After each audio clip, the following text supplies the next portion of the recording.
Merci d'être avec nous sur Radio J comme tous les matins et le vendredi matin, c'est la chronique du président du Consistoire central de France, Elie Korchia. Bonjour. Bonjour Ilana. Merci Elie d'être avec nous. 350e jour de guerre en Israël, toujours 101 otages dans la bande de Gaza. Et justement, ce matin, vous souhaitiez faire un petit focus sur ces personnes qui ont perdu leurs proches le 7 octobre, sur ces otages. Vous avez rencontré des survivants du kibboutz de Nir Oz. Exactement. C'était la semaine dernière. C'était, je crois, parmi tous les événements que j'ai fait où j'étais cette semaine, sans doute le plus émouvant. C'était un groupe du kibboutz Nir Oz qui ont survécu à ce massacre. Au kibboutz, qui a été l'un des kibboutz, il faut le rappeler, qui a connu le plus de morts, le plus d'otages aussi.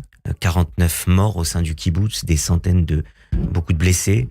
C'est un kibboutz d'un peu moins de 500 personnes. Hein, et effectivement, il y a eu aussi plus de 70 otages qui ont été pris par les terroristes du Hamas ce 7 octobre.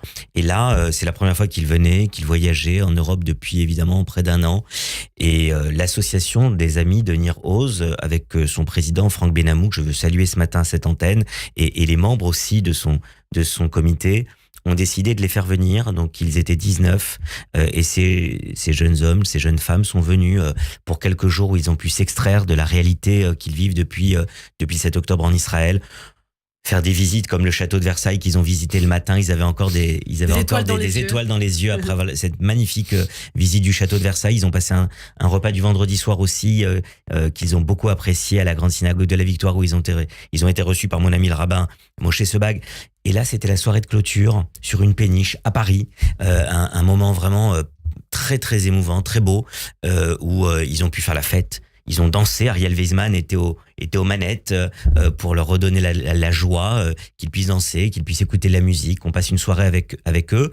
Et effectivement, il y avait Shani Goren aussi qui a été otage pendant 55 jours du Hamas, qui a pu faire partie des otages qui ont été libérés suite à la seule trêve, la seule négociation qu'il y a eu en novembre 2023. Elle faisait partie de ce contingent d'otages qui a retrouvé la liberté. Shani Goren fait partie des survivants aussi et qui était présent avec eux. Et donc, ça montrait aussi la résilience, parce que quand on les écoute, d'abord il y a de la souffrance, il y a de la colère, faut le reconnaître. L'ambassadeur d'Israël en France leur a parlé. Georges Zarka, j'étais avec lui lorsqu'il s'est adressé à eux. C'était le premier officiel quasiment israélien qu'il rencontrait, avec qui il parlait depuis le 7 octobre. Je ne sais pas si vous imaginez le climat dans lequel on est.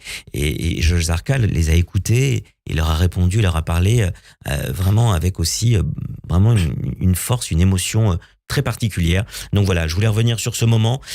Il faut être à leur côté, à ces victimes. On sait que le stress post-traumatique dure parfois très très longtemps.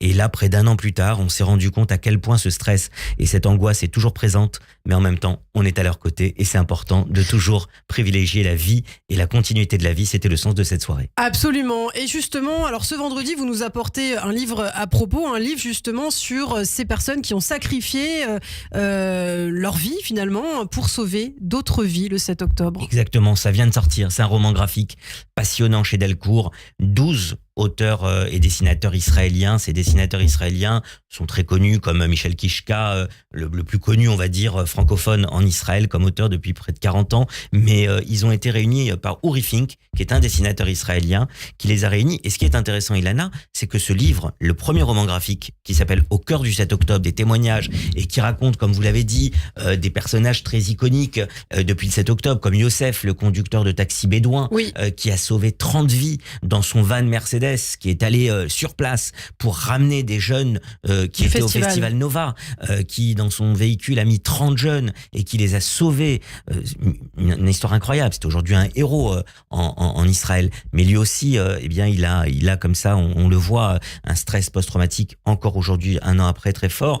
Il y a aussi Aner Shapira qui a renvoyé de cette mikounite, cet abri, comme vous le savez, qui pouvait contenir quelques personnes, où étaient entassés des jeunes du Festival Nova. Il a réussi à garder son calme, avec force, à dire à celles et ceux qui étaient à ses côtés: je vais essayer de prendre les grenades qui leur étaient lancées par les terroristes et de les relancer pour vous sauver la vie. Et il l'a fait, il a sauvé des personnes. Il a tenu pendant 7 lancers de grenades qu'il attrapait et qu'il relançait pour qu'elles explosent à l'intérieur. Et malheureusement, après ces 7 grenades, les tirs ont été trop forts et et il est malheureusement décédé. Et d'ailleurs, la ville de Béziers, il y a quelques mois, au mois de mai, Ilana, avec son maire Robert Ménard et les représentants de la communauté juive, avaient inauguré dans Béziers un buste en présence de la famille Shapira, avec ses parents, en présence de ses parents, de ses frères et sœurs, un buste à la mémoire d'Aner, ce jeune de 22 ans, Aner Shapira,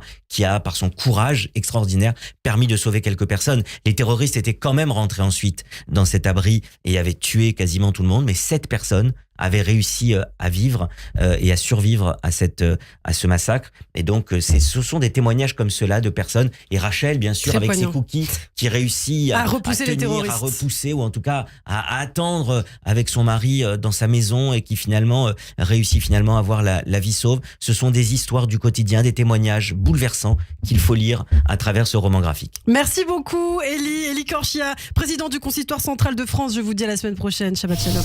Radio